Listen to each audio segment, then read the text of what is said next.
हरे कृष्णा। हिंदू धर्म में जीवित पुत्रिका व्रत का विशेष महत्व है। इस व्रत को जीतिया या जीवतिया व्रत कहते हैं। इस दिन माताएं अपनी संतान की लंबी आयु के लिए व्रत रखती है। यह व्रत कठिन व्रतों में से ही एक माना गया है, क्योंकि जीतिया व्रत में महिलाएं 24 घंटे तक अन्न व जल ग्रहण नहीं करती। साल 2024 में जीवित पुत्रिका व्रत का पूजन का मुहूर्त क्या रहेगा? इस दिन कौन सी कहानी सुनी जाती है जिससे संतान को दीर्घायु प्राप्त होती है? हिंदू पंचांग के अनुसार आश्विन मास के कृष्ण पक्ष की अष्टमी तिथि को जीतिया व्रत रखा जाता है। इस अष्टमी तिथि 24 सितंबर को दोपहर 12:38 से शुरू होगी और 25 सितंबर को दोपहर 12:10 पर इसका समापन होगा। तो इस साल जीवित पुत्रिका व्रत 25 सितंबर 2024 को रखा जाएगा। जीमूत वाहन के नाम पर ही जीवित पुत्रिका व्रत का नाम पड़ा। पुत्र की रक्षा के लिए यह व्रत किया जाता है। संतान की कुशलता के लिए महिलाएं निर्जल व्रत रखती है। जीमूत वाहन कौन है, उनकी कथा क्या है? आज की वीडियो में आप संपूर्ण जानकारी इस वीडियो में अवश्य सुनिए। तीज की तरह जीतिया व्रत बिना आहार और निर्जला व्रत किया जाता है। छठ पर्व की तरह जीतिया व्रत पर भी नहाए खाए की परंपरा होती है। यह पर्व 3 दिन तक मनाया जाता है। सप्तमी तिथि को नहाए खाए के बाद अष्टमी तिथि को महिलाएं बच्चों की समृद्धि और उन्नत जीवन के लिए निर्जला व्रत धारण करती है। इसके बाद नवमी तिथि यानी अगले दिन व्रत का पारण किया जाता है, यानी व्रत खोला जाता है। एक पेड़ था, उस पेड़ के नीचे एक चील रहती थी। उसी पेड़ के नीचे एक सियाचिन भी रहती थी। दोनों पक्की सहेलियां थी। दोनों ने कुछ महिलाओं को देखकर जीतिया व्रत करने का संकल्प लिया और भगवान श्री जीवित वाहन की पूजा और व्रत करने का प्रण ले लिया। लेकिन जिस दिन दोनों को व्रत रखना था, उसी दिन शहर के एक बड़ी व्यापारी की मृत्यु हो गई। उसके दाह संस्कार में सियाचिन ने देखा और उसको भूख लगने लगी। मुर्दा देखकर वो खुद को रोक नहीं सकी और उसने उसका मांस खा लिया, जिससे उसका व्रत टूट गया। वहीं चील ने संयम रखा, नियम व श्रद्धा से अगले दिन व्रत का पारण किया। अगले जन्म में दोनों सहेलियों ने ब्राह्मण परिवार में पुत्री के रूप में जन्म लिया। उनके पिता का नाम भास्कर था। चील बड़ी बहन बनी और सियाचिन छोटी बहन के रूप में जन्मी। चील का नाम शीलवती रखा गया और शीलवती की शादी बुद्धिसेन के साथ हुई, जबकि सियाचिन का नाम कपूरावती रखा गया और उसकी शादी उस नगर के राजा मलाय केतु से हुई।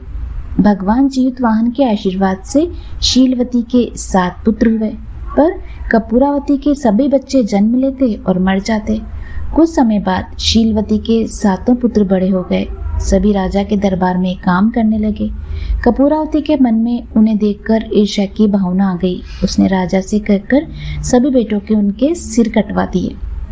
उन्हें 7 नए बर्तन मंगवाकर उसमें रख दिया और लाल कपड़े से ढककर शीलवती के पास भिजवा दिया गया। यह देखकर भगवान जीवितवाहन ने मिट्टी से 7 भाइयों के सिर बनाए और सभी के सिरों को उनके धड़ से जोड़कर उन पर अमृत छिड़क दिया, जिससे उनमें वापस जान आ गई। 7 युवक जिंदा हो गए और घर लौट आए। जो कटे सिर रानी ने भेजे थे वे फल बन गए। दूसरी ओर रानी कपूरावती बुद्धिसेन के घर से सूचना पाने को व्याकुल थी। जब काफी देर सूचना नहीं आई तो कपूरावती स्वयं बड़ी बहन के घर गई। वहां सबको जिंदा देखकर वह सन्न रह गई। जब उसे होश आया तो बहन को उसने सारी बात बताई। अब उसे अपनी गलती पर पछतावा हो रहा था।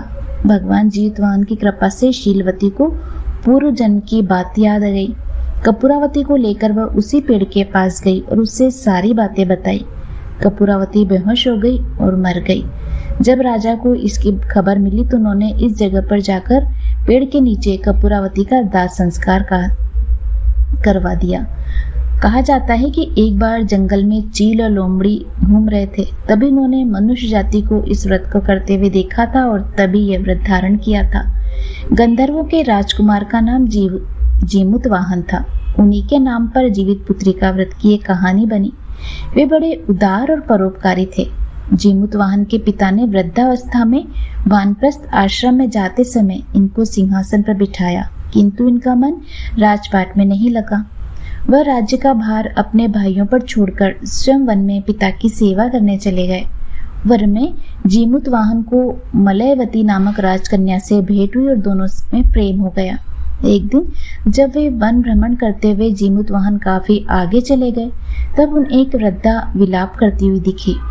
पूछने पर वृद्धा ने बताया कि मैं नागवंश की स्त्री हूँ, मुझे एक ही पुत्र है और पक्षीराज गरुड़ के कोप से मुक्ति दिलाने के लिए नागों ने ये व्यवस्था की है कि वे गरुड़ को प्रतिदिन भक्षण हेतु एक युवा नाग सौंपते हैं।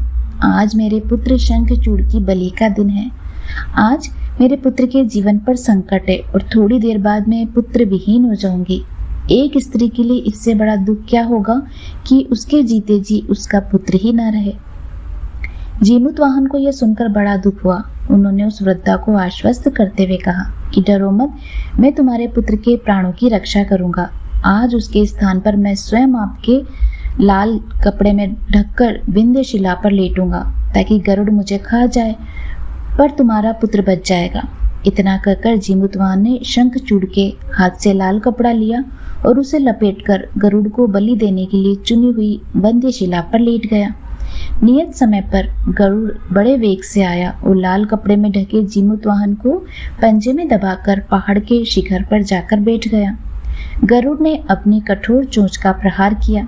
जीमूतवाहन के शरीर से मांस का बड़ा हिस्सा नोच लिया। इसकी पीड़ा से जीमूतवाहन की आंखों से आंसू बह निकले और वह दर्द से कराहने लगा। अपने पंजे में जकड़े प्राणी की आंखों में से आंसू और मुंह से कराह सुनकर गरुड़ को बड़ा आश्चर्य हुआ, क्योंकि ऐसा पहले कभी नहीं हुआ था। उन्होंने जीमूतवाहन से उसका परिचय पूछा तो जीमूतवाहन ने सारा किस्सा कह सुनाया। कैसे एक स्त्री के पुत्र की रक्षा के लिए वह अपने प्राण देने आए हैं। आप मुझे खाकर अपनी भूख शांत करें। गरुड़ उनकी बहादुरी और दूसरे की प्राण रक्षा के लिए स्वयं का बलिदान देने की हिम्मत से बहुत प्रभावित हुए। उन्हें स्वयं पर पछतावा होने लगा और वह सोचने लगी कि यह मनुष्य जो दूसरे की पुत्र की रक्षा के लिए स्वयं की बलि दे रहा है और एक मैं हूँ जो देवों के संरक्षण में किंतु दूसरों की संतान की बलि ले रहा हूँ। उन्होंने जीमूतवाहन को मुक्त कर दिया।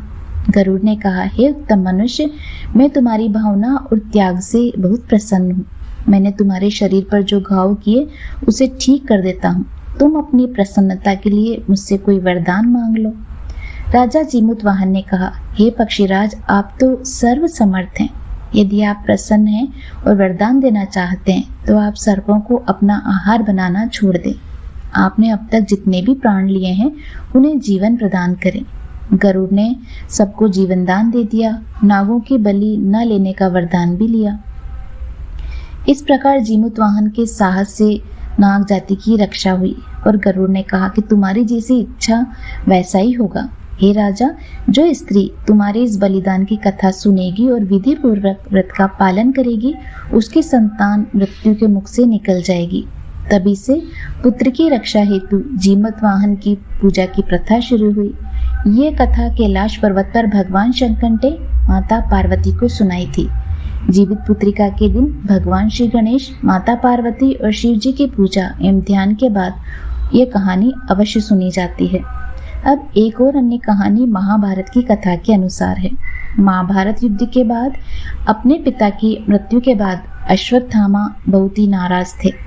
उनके अंदर बदले की आग तीव्र थी, जिस कारण उसने पांडवों के शिविर में घुसकर सोते हुए 5 लोगों को पांडव समझकर मार डाला, लेकिन वे सभी द्रौपदी के 5 संतानें थी।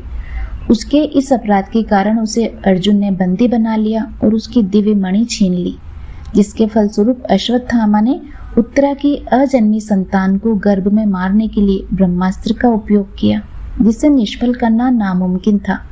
उत्तरा की संतान का जन्म लेना आवश्यक था, जिस कारण भगवान श्री कृष्ण ने सभी पुण्यों का फल उत्तरा की अजन्मी संतान को देकर उसके गर्भ को सुरक्षित किया। गर्भ में मरकर जीवित होने के कारण उसका नाम जीवित पुत्रिका पड़ा और आगे जाकर यही राजा परीक्षित बना। तभी से इस व्रत को किया जाता है। उम्मीद करती हूँ आपको यह संपूर्ण कहानी पसंद आई होगी। इसी तरह की अन्य कहानियाँ सुनने के लिए आप हमारे चैनल से जुड़े रहिए व इसे सब्सक्राइब अवश्य कीजिए।